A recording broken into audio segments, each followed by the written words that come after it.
Yeah, as I mentioned in the opening comment, the term, the acronym BHAG, BHAG, Big Hairy Audacious Goal, comes from Jim Collins, a New York Times best-selling, multiple New York Times best-selling author. He's most famous for his book Good to Great, but he has other books that are also fantastic. Another one is Built to Last, just an amazing book. But in the book Good to Great, he introduced the concept of BHAG. The book Good to Great was about studying. He did a comprehensive study of Fortune 500 companies that made the transition from a good company to a great company, good company to a great company. And in his research, he discovered there were only 11 companies out of the Fortune 500 that made the mathematical, analytical transition from good to great based on a whole slew of measurements of KPIs. There were only 11 companies that made that transition from good to great. And then what he did through the rest of the book is, if each one of these companies was in a different industry, they were all from 11 different business segments.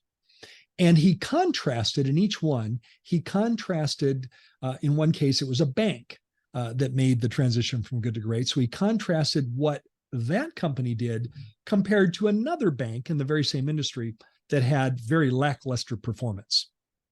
And the idea was that we would take away, as a reader, the things that these companies that did exceptionally well and apply them to your business.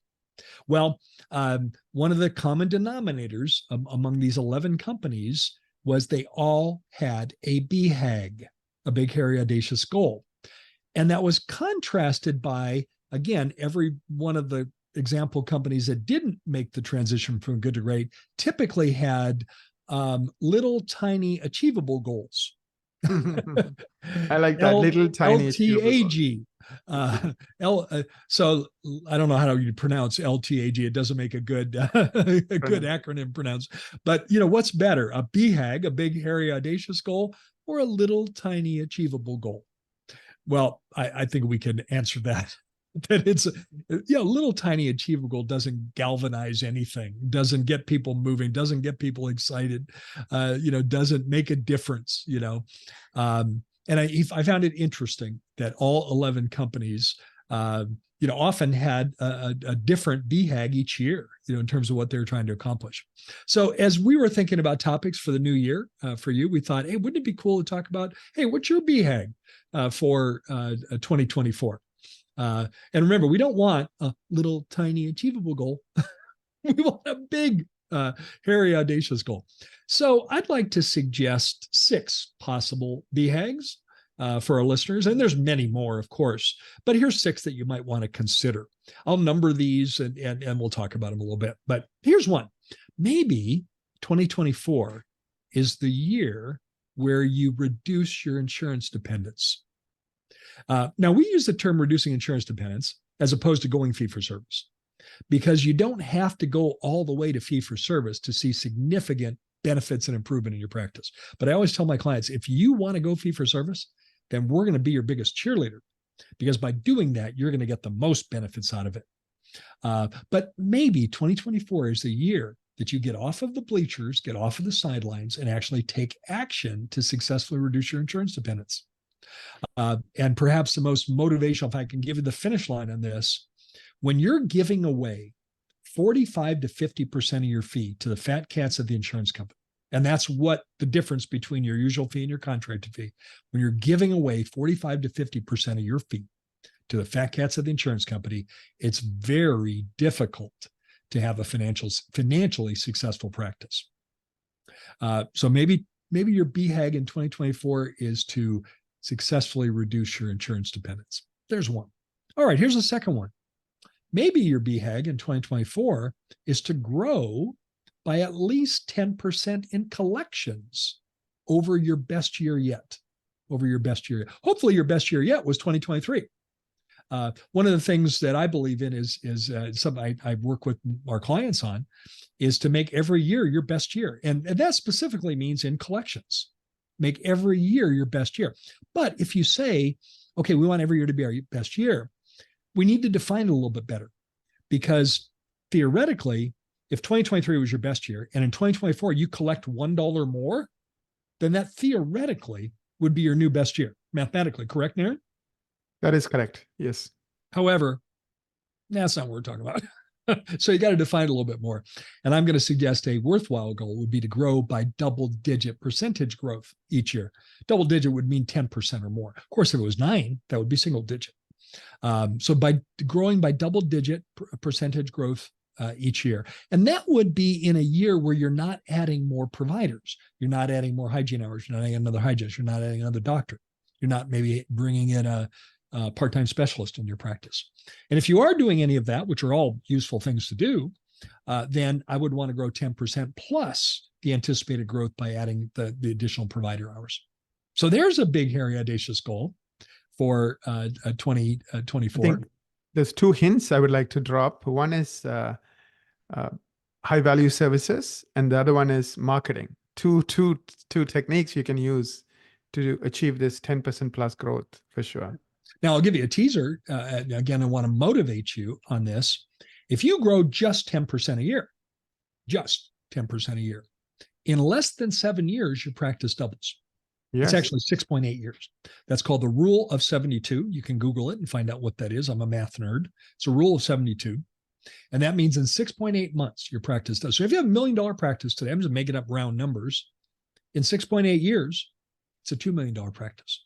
And then let's say you're young enough to do that again for another 6.8 years. In less than 14 years, your $1 million practice became a $4 million practice. Yes.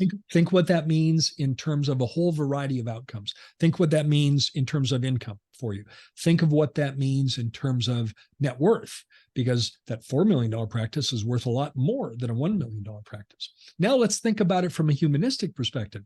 You're helping more people achieve great oral health. You're helping more people achieve great oral health. All great goals for sure. All right, you mentioned marketing there, and let me transition into the third potential BHAG. I'm going to get very granular with this one. It's to rank for at least 100 keywords and key phrases on page 1 of a Google search when someone in your community is looking for a dentist. Now, that was a mouthful. Let me say it again. It's to rank for at least 100 keywords and key phrases on page 1 of a Google search when someone is looking for a dentist in your community. Naren, I'll let you comment on that a little bit. Absolutely, Gary. 95% of the practice owners either have to be on PPO plans or have to give Google a lot of money in Google Ads. Why? Because only 5% of them get free traffic from Google. The good news for the 5% is if you're in that 5%, you're going to get all the free traffic, literally 95% of the free traffic. So there's a huge upside to be in that 5% because you will get all the free traffic, which means all the new patients you can ever handle. If you're not there, then you have to depend on PPO plans and Google Ads. So how do you get into the top 5%? 6 things Google cares about. It's exactly like getting into a top university. Just like they look at your entrance exam. I mean, let's say DAT scores. They look at the GPA. They look at a few things. And if you excel in all of those things, you will get into that top dental school. Same thing here. Now, you have to excel in NAP, Google Lighthouse Score, Google Eat, quality backlinks, original content, and last but not least, quality Google reviews.